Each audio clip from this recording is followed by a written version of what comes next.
నినివే పట్టణానికి వెళ్ళమని చెప్పినటువంటి దేవుడు ఆ నినివే పట్టణానికి యోనా వెళ్ళాడు. కానీ అక్కడికి వెళ్ళిన తర్వాత కూడా భయపడ్డాడు. మీకు అర్థమవుతుందా? పడవలో వెళ్ళాడు, చాప కడుపులోకి వచ్చాడు, ఆ తర్వాత ఇక్కడికి వచ్చాడు. వెళ్ళి ఆ పట్టణాన్ని చూసి భయపడి వెనక్కొచ్చేసాడు. అమ్మో, ఇంకా నా వల్ల కాదు, ఈ మనుషులేంటి, ఈ కథ ఏంటి, వీళ్ళకి చెప్పడం ఏంటి, ఒక్క దెబ్బకు నన్ను చంపేస్తారని చెప్పి భయపడి వచ్చేసాడండి. అప్పుడు దేవుడు సొరచెట్టుని తీసుకొచ్చాడు.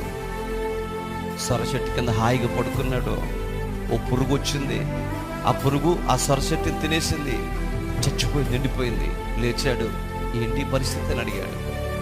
ఒక్క పూట పుట్టి చచ్చిపోయే దాన్ని చూసి అంత బాధపడుతున్నావే, ఈ పట్టణంలో ఎంతమంది ప్రజలు చచ్చిపోతుంటే నాకెంత బాధ ఉంటుందో యోనా అని ఒక్క మాట అడిగితే తన ప్రాణాన్ని లెక్క చేయకుండా పరిగెత్తుకుంటా